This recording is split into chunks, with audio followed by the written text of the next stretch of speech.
Terms and conditions apply.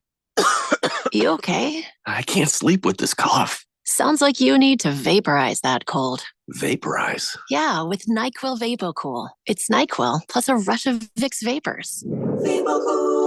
Whoa. So you ready to get some sleep? Thank you, NyQuil VapoCool. NyQuil VapoCool, the vaporizing nighttime coughing, aching, fever, best sleep with a cold medicine. And to vaporize sore throat pain, try Vicks VapoCool drops. Use as directed. Keep out of reach of children. Everybody's got a podcast these days. Comedy, politics, true crime, you name it. But how many actually teach you anything useful? Harman Solar has an entertaining podcast that is vital if you've been thinking about looking into solar, but you don't know where to start. Ralph and Ben explore the intricacies of utilities, equipment, processes, and more. Their primary objective is to educate and empower you to make informed decisions on your solar journey. So increase your knowledge, not your bills. Go check it out right now. It's the Harman Solar Podcast at harmansolar.com. Now open in Scottsdale. It's United Forte Custom Door Showroom with 40,000 Euro doors and hundreds of state-of-the-art designs and finishes on display, plus kitchen cabinets, bathroom vanities, and more, all at wholesale prices. Builders, contractors, designers, and yes, you. Come see our showroom on Greenway Hayden Loop. That's United Forte, P-O-R-T-E. Stop by to see and feel the quality. United Forte Custom Doors. Find us at uporte.com. That's uporte.com. KQFN Tempe. Also transmitting on K257CD Phoenix at 99.3 FM and K240 EU Mountain Hills at 95.9 FM. Wherever you go, take us along. Listen to our live stream on our free Fanatic app. Download it today.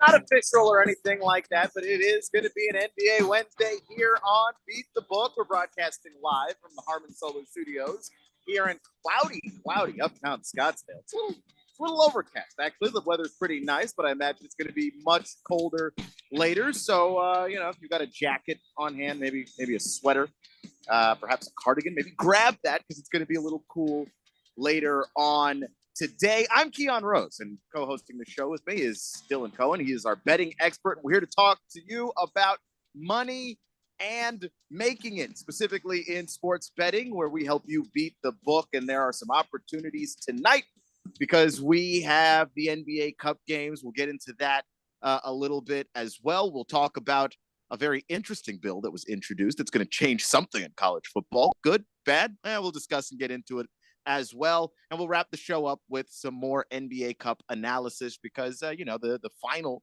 is coming up and which teams are going to be in it and who should you bet on. There's going to be an opportunity to make some money there as well.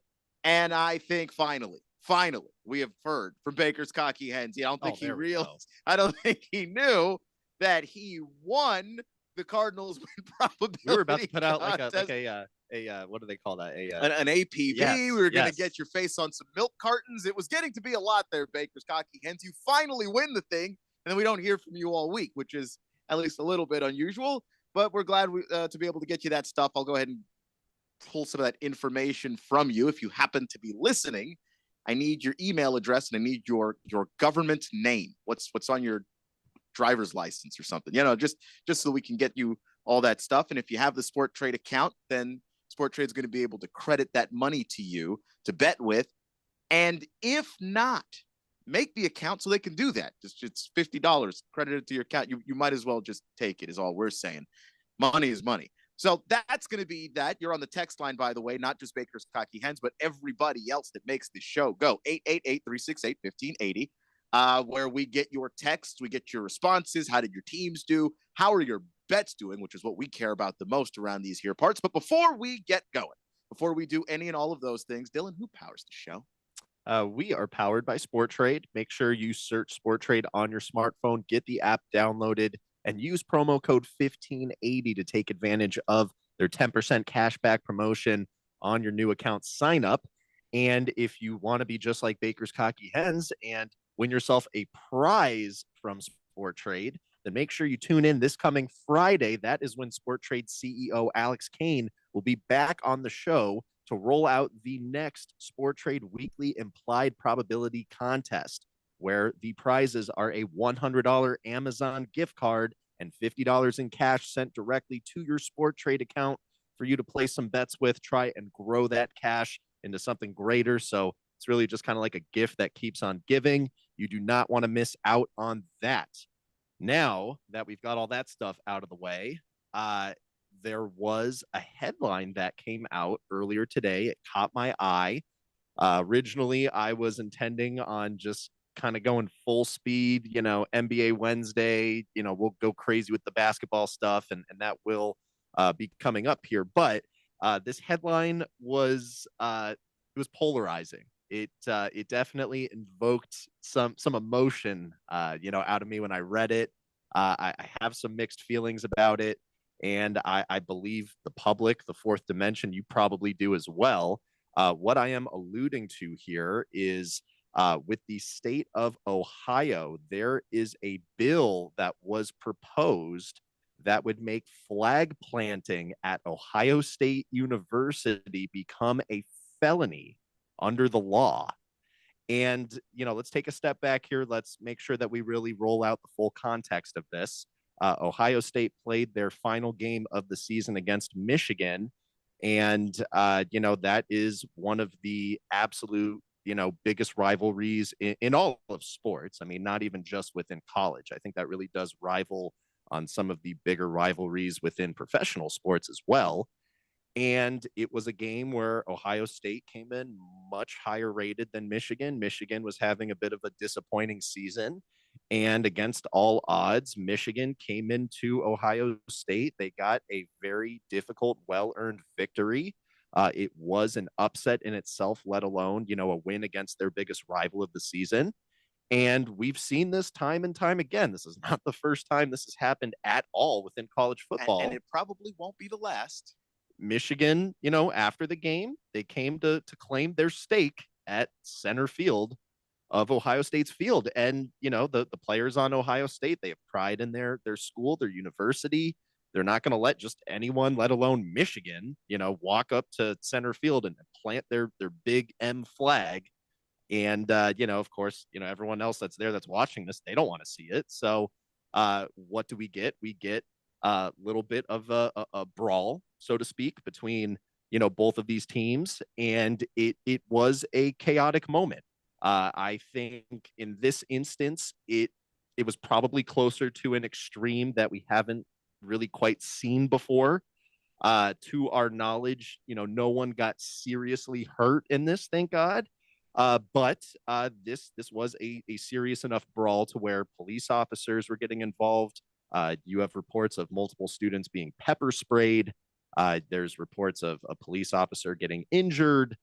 We know at this point that both universities got fined $100,000 for this. Ohio State is investigating it.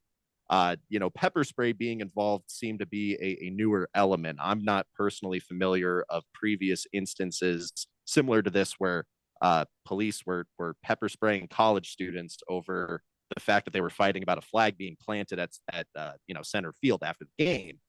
But all that being said, there's just some general frustration, at least within the local levels of government within Ohio, about the seemingly inaction that has taken place.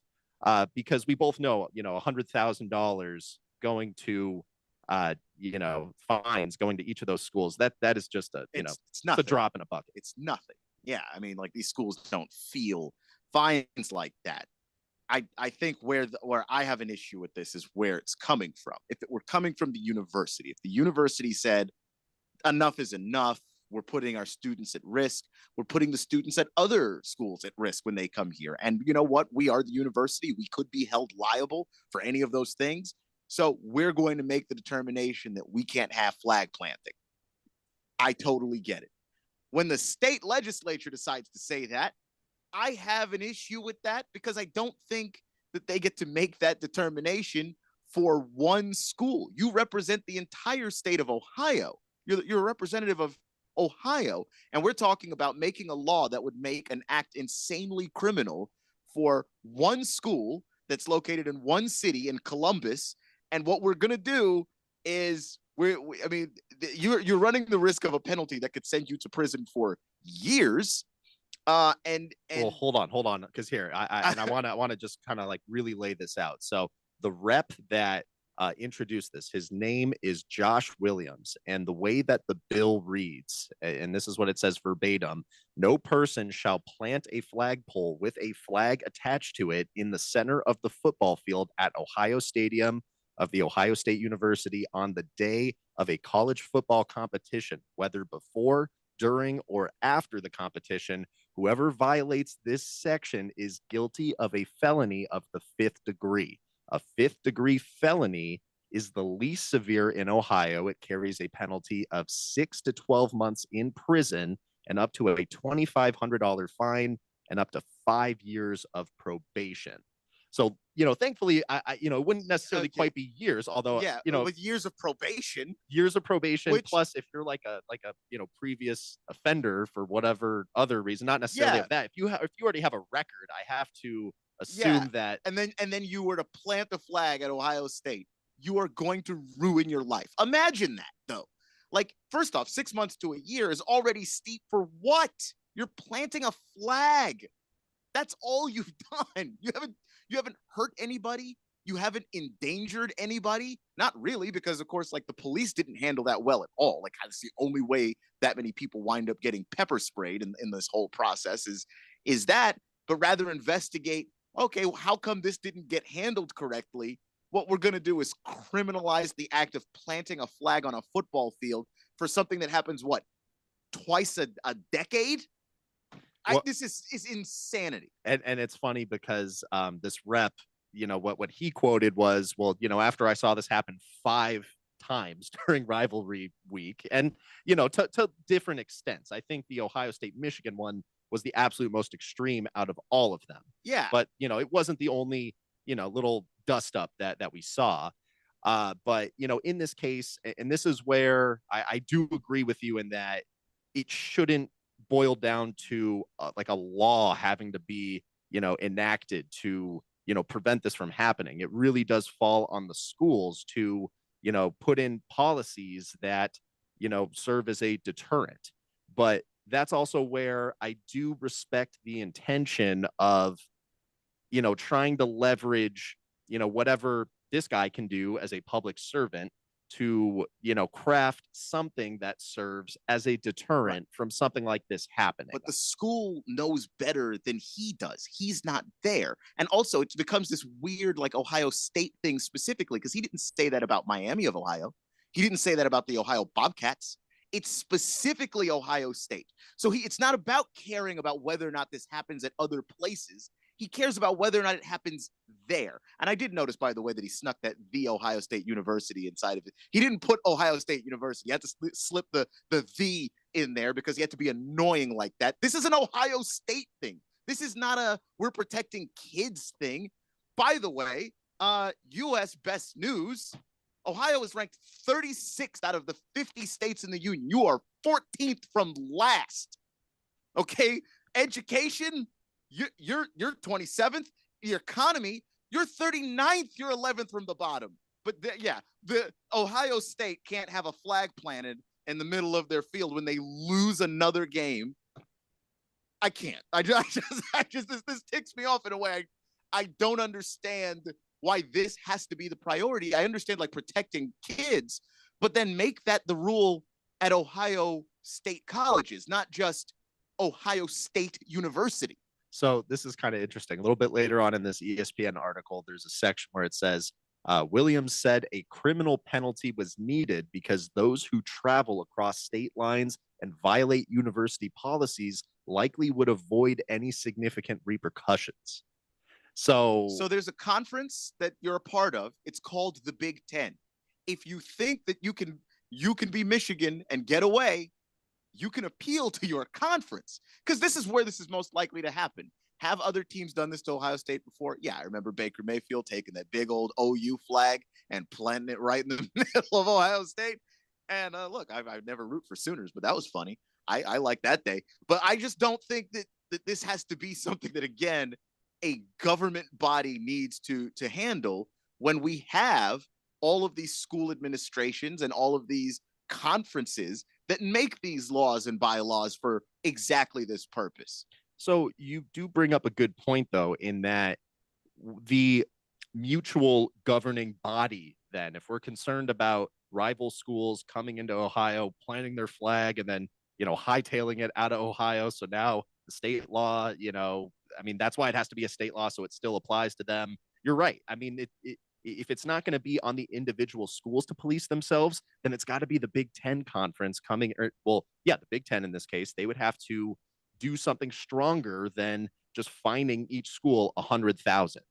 And perhaps that is, what ends up being the end result of this, because I have to imagine that the NCAA does not want to see this bill get passed. That would create a very odd dynamic where you have one state where it is a felony to, do this petty action that does not harm our community in any way. Yeah. You'd have to give your whole team a pep talk anytime, they come to Ohio State to play a game. God forbid someone in the heat of the moment was like, nah, they're not going to arrest me. And they come out, they do it. I mean, there's just a whole slippery slope that you could go down where that could just optically be very bad for the whole system. Yeah. Which is why if it's going to be a state thing and you really care about protecting people, because you think that flags aren't planted at Bowling Green. Yes, they are. They have a rivalry with other schools, and things get chippy even at that level of college football, because of course it does. People who like college football are crazy. I like college football. I'm a little crazy. I think I ought to know. This is insane to me that I just it bothers me a lot, because it just seems to be a reaction to this specific event and policing this specific game, as opposed to protecting anybody in reality, which if it were about that, I'd be a little bit more sympathetic. So let's kind of play devil's advocate here, because now I have to imagine whenever the Big Ten has their next meeting of, all their athletic directors, this is going to be a topic. Yeah. Particularly if this bill is actually getting steam and it looks like there's a chance that it may actually pass.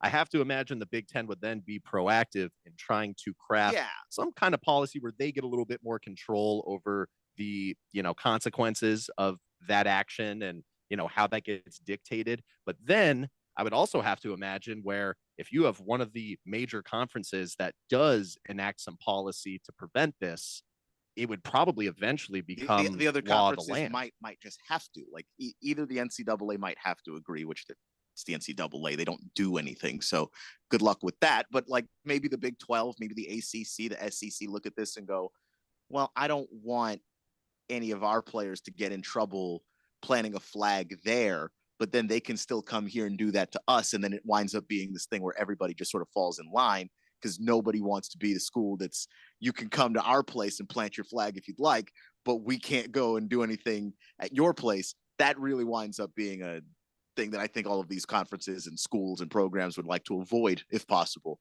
which is kind of sad. Well, and that's where I said, this whole thing just invokes a lot of mixed emotions. But unfortunately, 2024 might be the final year where we see flag planting as, just something that is a part of college football, at least.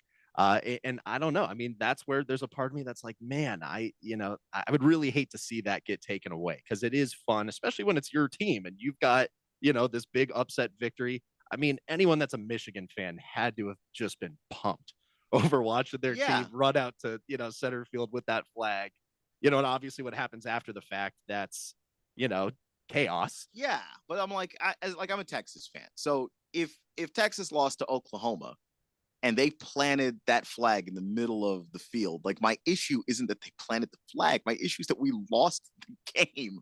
And that's why they were able to do that. Defend the field on the field during game time. After the game, what's happening is useless. Oh, they're disrespecting our logo. You've got the logo on your helmet. You played like cheeks. That's the reason why you lost. You disrespected your logo first. Maybe take a look in the mirror and examine that. And coaches can be implicit in helping to make that the mindset. We have people in the administration who can make that a little bit more of the mindset. Like this, there's a reason why this hasn't actually been a problem until basically this Saturday. Yeah, teams are planting flags. Yeah, there have been scuffles. We've never had people getting pepper sprayed like this. Like I would look into that first and I go, why is it that this happened this way? Because it doesn't normally happen this way. So let's go ahead and clean up the text line before we move on to our NBA Cup conversation for today. Weso Grande says, I already cannot hate Ohio State more than I do. I just hope the arrogant babies pull their heads out before they apply the butt sore cream, which something. Pickle D says, I agree. We are crazy. I have a bulldog tattooed on the back of my dome. I can't tell you that that's not that's the most unusual thing I've ever seen. It's pretty normal from where I worked last. I lived in Tennessee and Georgia. I get it. Baker's Cocky Hen says, finally tuning in this week. Apparently I won. Long week with the family getting sick and stuff, but I do appreciate you guys.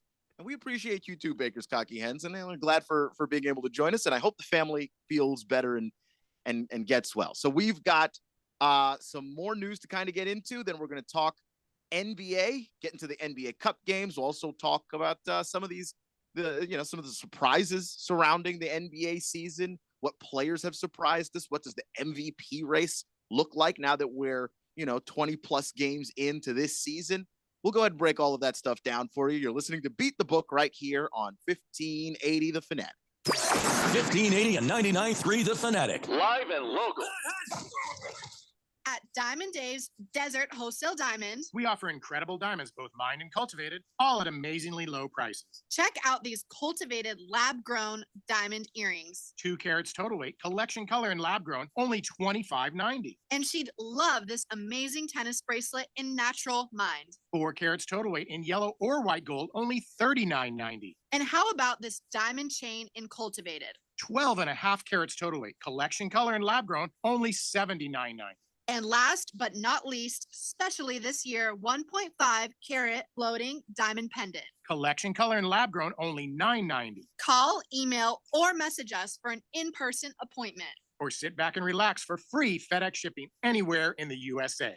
Call Diamond Dave at 480-397-2450. That's 480-397-2450. Or follow him on Instagram at Diamond Dave Cantor. That's at Diamond Dave Kantor.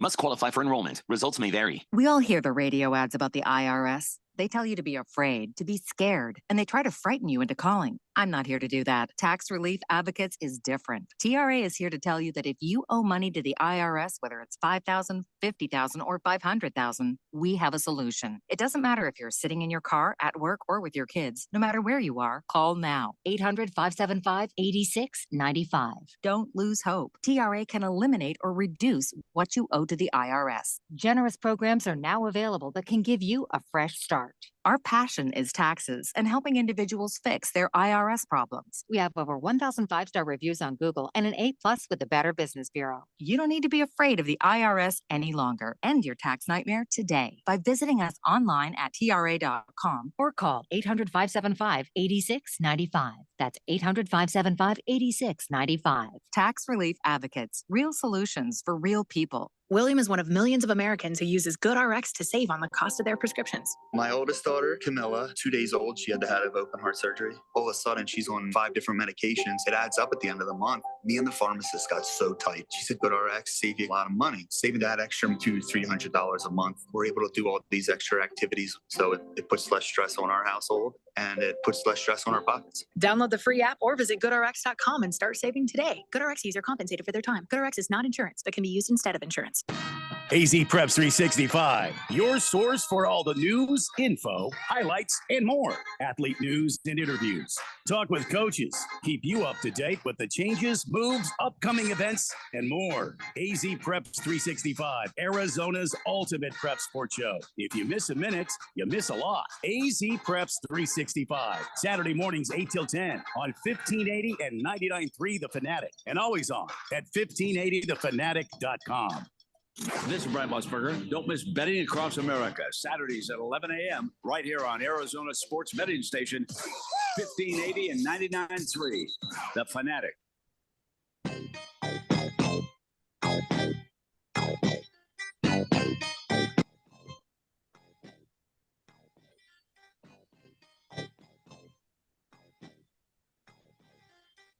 So on the text line, Pickle D, picking up where we kind of left off a little bit on the craziness of college football fans. Pickle D says it's a family tradition. My dad and uncle have the Notre Dame Leprechaun, and 2 cousins have Sparky, all on the back of our heads. Wow. That's that is passion and dedication right there. But that's the other thing about college football. It just kind of runs in the family, man. Like you just it just does. Especially, when you talk about Ohio State and Michigan. I mean, those are 2 states right next to each other. And I have to imagine there's probably a lot of families where, it's kind of like intermingled. Some of the family goes for one school, some goes for the other. Absolutely the case. I have friends who went to the University of Tennessee, and everybody else in their family went to Alabama, and it's a whole thing. The holidays, if you think that you are like, if you're someone on the left or someone on the right, and you think the holidays are stressful because now you got to talk to those people who believe things that are very, very different from you, and you don't really want to have those conversations, but it is inevitably going to happen. But that's nothing compares to that Thanksgiving that I visited my friend's house. It was the most tense Thanksgiving of my entire life. Nobody in that building liked anybody else in that building. If you were wearing the maroon of the Crimson Tide, that Tennessee orange was burning you like garlic on a vampire. Was just I've never witnessed anything like it in my entire life. Holidays don't sound very, very relaxing in that environment. Baker's Cocky Hen said, "Mom's Michigan, Dad's Ohio State. I'm also Ohio State." That has to be interesting, fascinating. So, with that being said, wanted to get to some NBA Cup topics here, just because that is really the main thing that's been going on last night and tonight.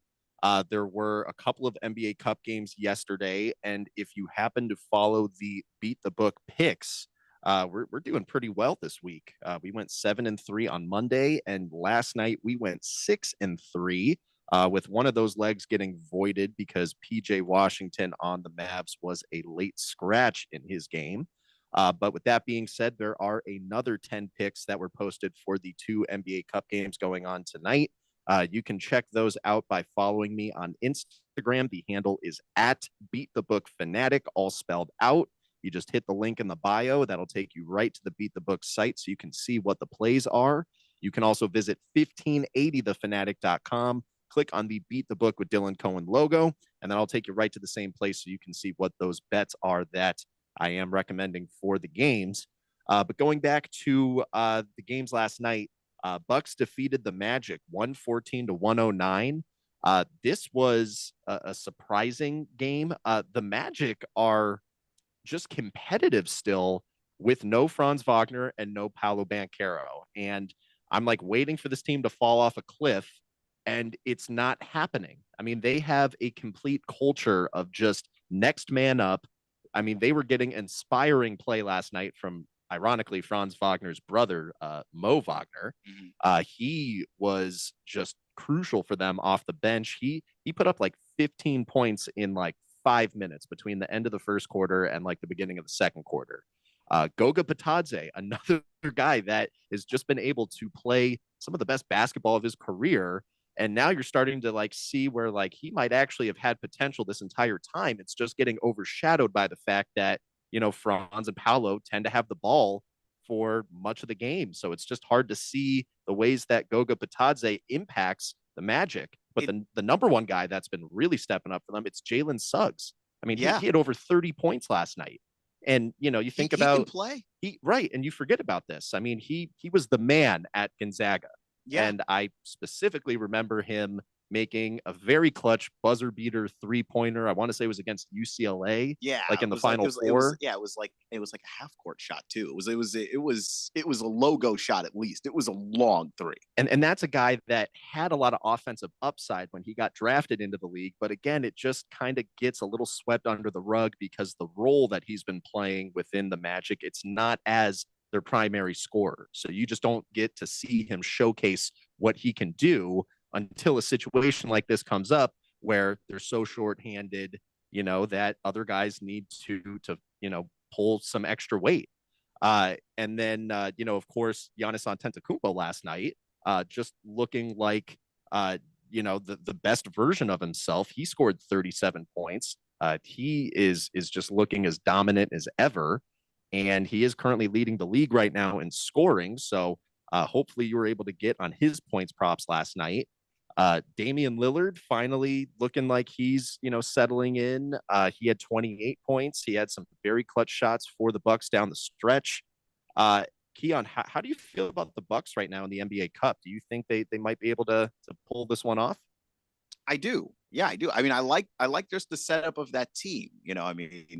Obviously we know how great Giannis is, that you can basically count on Giannis to get roughly 30 points in any given game. And we talked about this a little bit yesterday, but that chemistry with Dame is just looking nicer. Dame, I think, is starting to be a much more willing passer of the basketball. They had some this great season. alley-oops last night. Yeah, like I think that there was a little bit of like the feeling when Dame first got to Milwaukee that this has to be Dame time again.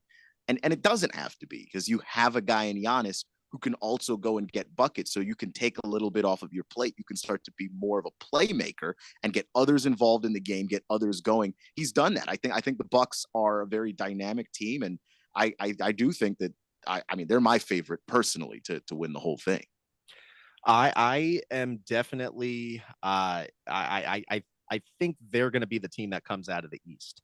To see them match up with the winner of this Hawks and Knicks game tonight, that will be interesting, because both of those teams are playing like their best basketball so far of the season. So, I mean, if you take a look right now, actually at the NBA Cup futures odds, the Bucks are right now priced as the second most likely team to win the whole thing. The Oklahoma City Thunder are the current favorite. But right now, looking at FanDuel's market for it, at least, odds makers are pretty keen on the Bucks being the team that makes it out of the East to that NBA Cup championship.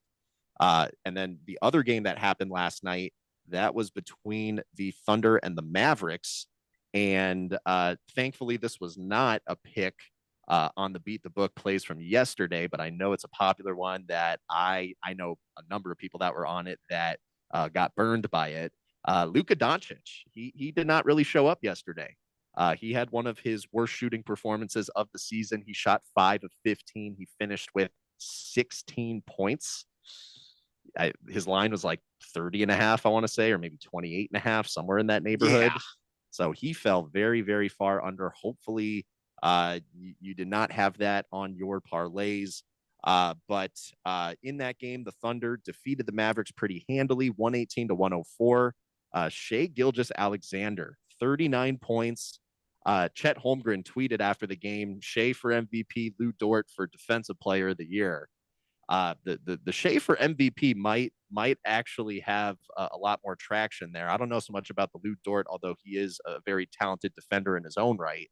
But, that being said, if you're a Mavericks fan out there, if you're a Luka Doncic fan out there, you just got to hope that, that was just a one-off and, they can get back to business as usual, because if Luka has an average shooting game, that is a much, much closer final score there. If he ends up, playing above average, Mavericks probably end up winning that one. But then again, they didn't have Chet Holmgren. So, it just is what it is. And there's going to be some great battles between those two teams to come a little bit later on. So, we did allude to this before, but now that we're a little bit over a quarter of the way through the NBA season, it's an interesting time to take a look at the MVP futures market. And I say that because, we have a pretty good sample size of how, teams have been playing so far. Obviously, impact injuries can happen. Teams can get on a run. Things can change that, can flip this dynamic. But, we do have generally a pretty good feel of, how guys are doing, who's playing above average, who's poised to have a really good season. And when you take a look at the NBA MVP market right now, Nikola Jokic, currently priced as the clear favorite. Right now on FanDuel, he's minus 115 to win the MVP. And you take a look at Jokic's stats on paper, and I completely understand it. I mean, the guy he's leading the league right now in rebounds. He is second in assists. He's second in scoring. And just to be, that proficient in all three things it's rare. You really don't see that very much out of a player's skill set. So I do understand it. But you take a look at the actual standings for the NBA right now, and this is where I have some doubts about Jokic potentially being able to finish the season as the MVP. And the reason why is because the Denver Nuggets right now, their record is 12-10. And keep in mind, your Phoenix Suns, they're 12-11. So they're pretty much right there with us. And Jokic is the guy that's been the constant on that team. It's not like they're 12-10 because he's missed some huge chunk of games like the Suns have been without Kevin Durant for 10 of their games. That hasn't been the case. There's been other players on the Nuggets that have been injured, like Aaron Gordon, like Jamal Murray, and those are important players. But Jokic has been the guy, and they've had to try and figure things out, filling out the roster with other younger players, other role players, the Russell Westbrooks of the world, Dario Saric, guys like that. So, if these standings, the way things are right now, if this is how we finish the season and Denver finished in the play-in, because that's exactly where they are right now, I don't believe that we would see an MVP on a team that makes the play-in, even if this guy still finishes as leader in rebounds, second in assists, second in points.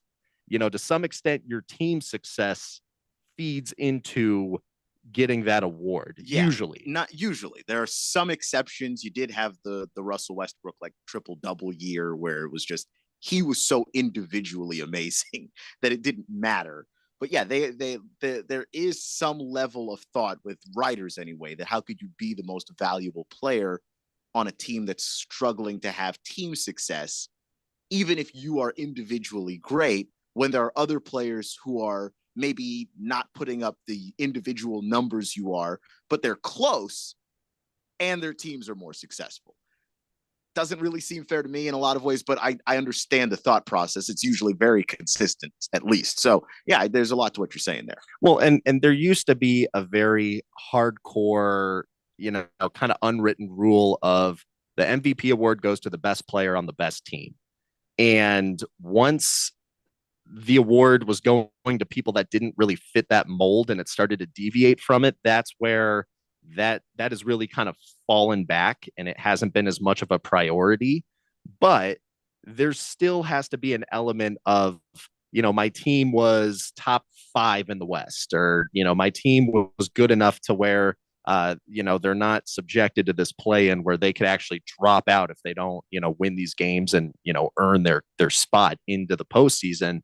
But you take a look at some of the other names on this MVP list right now. There's definitely a few of these that pop out just because they are really paying some aggressive odds right now. The second most likely person to win this award, that is Shai Gilgeous-Alexander on the Thunder, currently paying plus 330. And to me, especially after the game last night, this guy is my current MVP, just because the Thunder, despite not having Chet Holmgren, and we saw how great he was in the, roughly month that, he got to play before he went out with the injury, despite the guys being gone, he is keeping that team afloat as, one of the absolute best in the Western Conference. They're not having the same problems that the Suns are when Kevin Durant goes down. They're not having the same problems that the Nuggets are when, they're missing a couple of starters. But outside of him, Giannis, he's currently paying plus 750. He's averaging a double-double. It's just leading the league in scoring. And with, the Bucks, they started out really slow out of the gate. Was not looking good in Milwaukee. And it just kind of took Doc a little bit of time to really kind of figure out the groove. They just got Chris Middleton added back. We still really haven't seen him been able to ramp up to his, all-star kind of caliber level and then see what that product looks like. There's a lot of potential for the Bucks to just continue to improve and get better and better throughout the season. But another name that actually stands out to me on this one, Anthony Edwards, is currently paying 75-1. It doesn't take a whole lot of money to put on there to get, something nice back when you're getting 75 times your money. Yeah. And by the way, on the NBA.com MVP ladder, Anthony Edwards' name is not even there, which I just find to be wild. Like he's just kind of not in view right now. But if the Timberwolves start to gel and get some things figured out, they avoid that play-in game because I do think that would hurt him too. But if they just make the playoffs proper, it's hard for me to believe that Anthony Edwards wouldn't be putting up the kinds of numbers that would make him an MVP. And he's already a likable player. The media likes him. Like the narrative for Anthony Edwards, if you were to pick up steam, is, I mean, it's gonna go. Well, and you still have over 70% of this season left to go. Yeah. So I mean, there's plenty of games, and plenty it of time. does change a lot, even after the All-Star break. That we usually have our top 3, maybe 4 after that. But that group of guys, depending on what kind of season they're having, that shifts around a lot more than you think.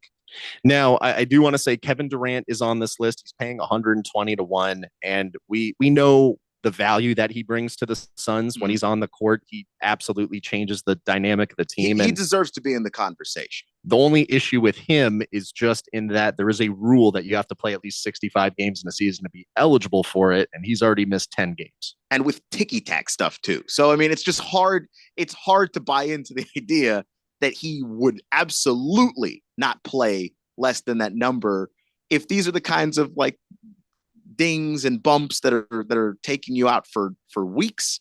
It's going to be 2 weeks at this point, by the time he next plays. So, and that's if he plays against the Jazz, which he may probably not. won't. So then that's going to be another one. So just doesn't look too likely that he's going to be able to even qualify for it. But Donovan Mitchell paying 120-1 right now. The Cavs are 21-4, atop of the Eastern Conference. His stats on paper aren't going to jump out at you because they have 3 other, all-star caliber guys in their starting lineup. So the production really gets divvied up. But if you go back to that kind of best player on the best team argument, it's one of those things where if Giannis would have to fall off, but if he did, and maybe Tatum fell off a little bit, which he's just done over the course of many seasons, then yeah, you could make the argument that Donovan Mitchell would just have to emerge as that guy because his team's so good and he's the best player on that team. Now, one other final guy I just want to shout out, Ja Morant. He's currently paying 150-1. Memphis is second in the West right now, 17-8 record. And that's still a team that hasn't been able to get Zach Edey to come back and play full time. Like there's still potential for them to just continue to improve because they've been so injury plagued, all the way through the first, 20 plus games of the season. And despite all of that, Ja Morant has been the constant for that team and he's keeping them afloat. And he's making a concerted effort to not get injured this year. He's not dunking like a lot of the just explosive plays of athleticism from him. He's not doing that if he doesn't need to. And I appreciate that because I do think that he's a smaller player. And we've just seen great guys, guards, though, usually small guards, just not be able to hold up long into seasons because they just keep getting beat up as they try to head to the basket. He's taking that a lot more seriously, and it lends itself to him being able to play long enough for that to pay out if that were in fact to come to pass. And he's keeping himself out of trouble off the court too. Yeah, which is like he's figured it out. So all good things for that. We're going to talk a little bit more NBA on the other side. One last thing on the text line. Pickle D said, I dumped a girl in high school after 4 months when I found out she was a Florida fan. We don't have any time for this story today, but one of these days I got to tell you guys the story of the time I dated a Cowboy fan. It was that was a time. So anyway, you're listening to Beat the Book right here on 1580 The Fanatic. 1580 and 99.3 The Fanatic. Live and local. Sports bettors, we've all been there. You have a live bet lined up, you check the odds one more time, place the bet only to see the bet delayed by the spinny wheel, line move, and your bet rejected. My name's Alex Kane, and I'm the founder and CEO of SportTrade, Arizona's newest sports betting app. At the core of the SportTrade offering is our probability-based odds. In other words, the Cardinals may be offered at 55% odds to win, a lot simpler than minus 125. Place your bet at 55% odds, and as your win probability changes, so does the value of your bet, giving you the ability to cash out with total control. And the best part, no spinning wheels. Live bets on SportTrade are instantly accepted. Download SportTrade on your iPhone today and use code 1580 to earn 10% cash back on every bet in your first week. Terms apply. Sport Trade is regulated by the Arizona Department of Gaming. If you or someone you know has a gambling problem and wants help, call 1-800-NEXT-STEP.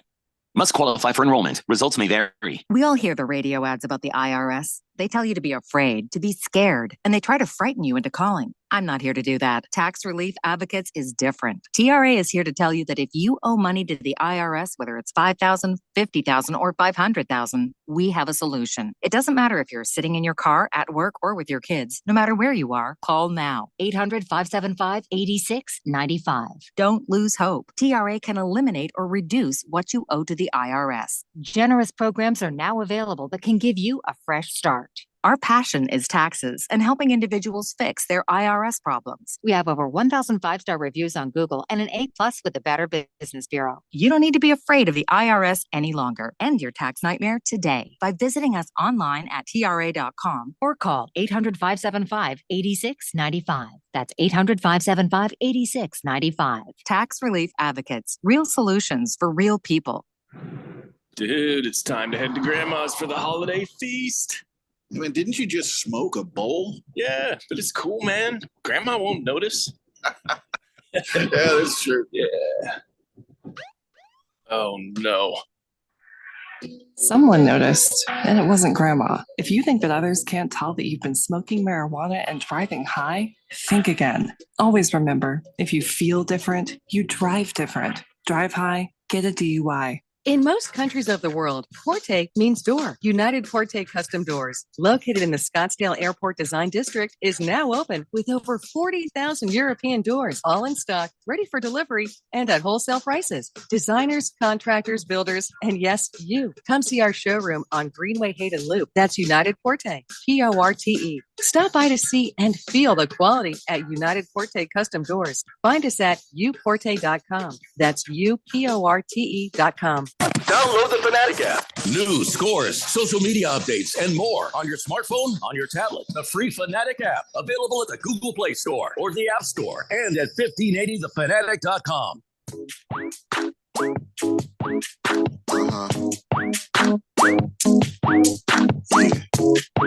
So let's wrap this bad boy up. We've got some more NBA stuff to talk about. So, Dylan, where would you like to head next with some of the NBA Cup conversation? You have a favorite tonight, and what does that mean for some of these games in the finals?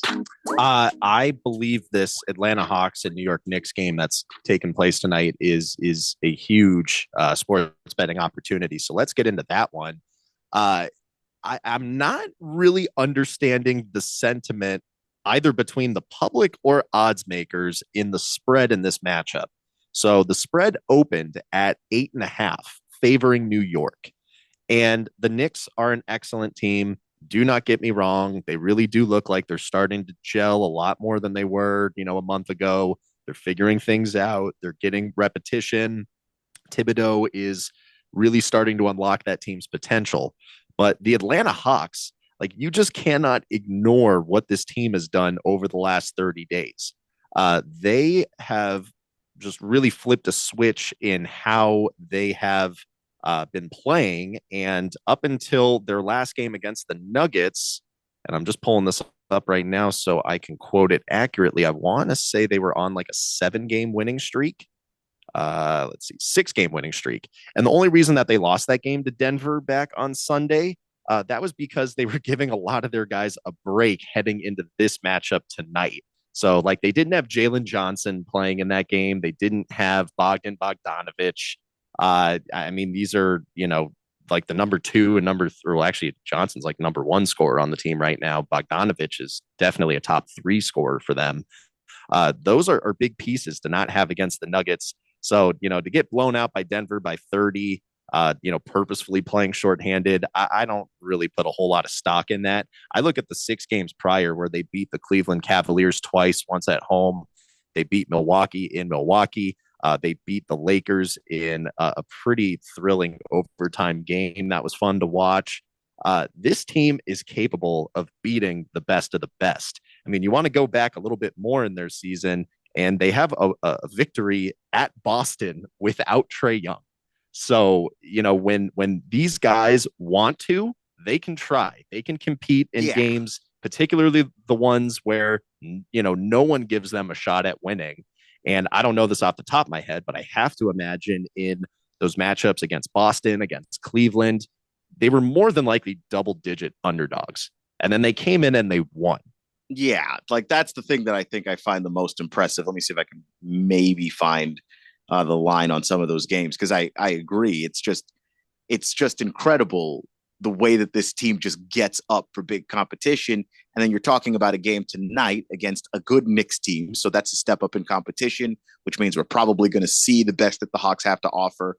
Plus, Trae Young kind of just has this thing with New York. He plays in MSG. He puts up big numbers. Why? Nobody knows. They boo him. He plays better there. Like, it's just, he has something going on with the city of New York that's, quite frankly, pretty fun to see. But it also means that you can kind of rely on it, honestly. It's one of the more consistent things about Trae Young is how well he plays when he plays the Knicks. Well, and what's funny about the Hawks too is, and I'm guilty of this, I mean, I thought this was going to be kind of like a fire sale type of season for them where, and to be fair, you're not alone. Like that stuff has been all over. It's been on the Four Letter Network. It's been in a number of NBA publications. I saw on the Ringer, which has a bunch of NBA stuff that like they've been pushing it. So like it's not just you. Like a lot of people thought that this is going to be a year where the Hawks clear out. So actually here I have this in front of me. When the Hawks went to Boston and beat Boston without Trae Young, they were a 15.5 point underdog and they were plus 800 on the money line pregame. Wow. So I mean, to see these guys with long odds, like this is just kind of business as usual, and you shouldn't really be intimidated by that. Atlanta could outright win this game. If you go to the Beat the Book website and you see the pick that I posted for this one, I threw out an alternate spread just for the sake of being like very conservative. So as long as the Hawks do not lose the game by more than 10 points, I suggested taking them on an alternate spread, just bump it up to plus 10.5, since it's, currently at 8 or 8.5, depending on the sports book you're, trying to place the bet with. That is a very reliable outcome. If you want to take them at plus 8, I don't believe that that's a bad bet. Right now, money line on FanDuel, at least, they are paying very close to 3-1 on the money line. They're plus 285. And then just keep in mind, Trae Young leads the NBA in assists right now. Jalen Johnson playing the absolute best basketball that we've ever seen from him.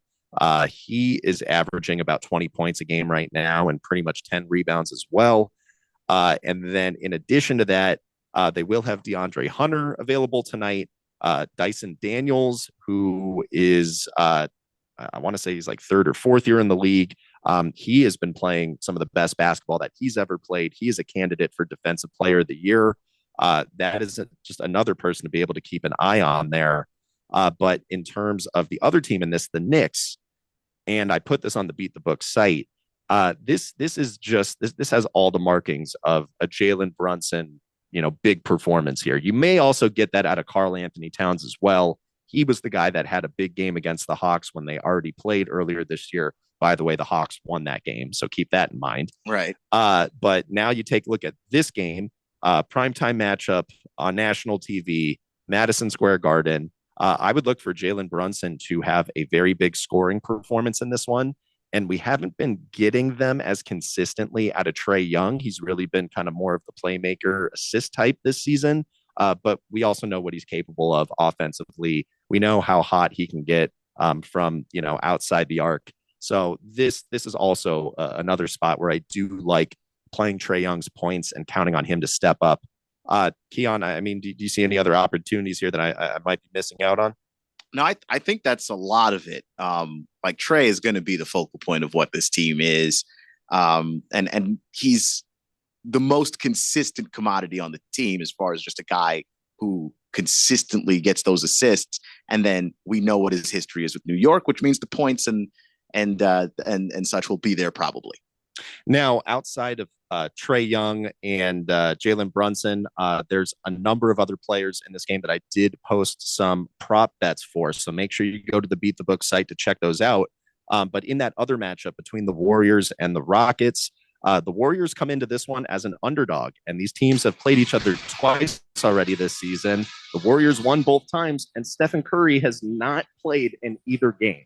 So now the Warriors get Steph Curry in this game. They're on the road. I just cannot imagine the Warriors being a lesser version of themselves with Steph Curry now in full. I agree. I took the Warriors straight up on the money line. So you can take them to cover the spread, take a money line. They're still paying over even money on the money line. Do not be surprised if this line flips before tip off. Yeah, I mean, it's just one of those games where you see it priced, and it's pretty perplexing when you take a look at it. Taking one last look at the text line, T-Licious says, so I picked up Patrick Taylor last week to hopefully get a garbage time TD. If he starts, he is a lock to score on an anytime TD. Did the same bet with Garando last week. I don't know if you were asking that as a question, but it seems like a wise strategy. And he said, is New York ready for the ice tray coming to town? Probably not. They never are. This is Beat the Book Daily Blender coming up next. I'm Taylor Rashad.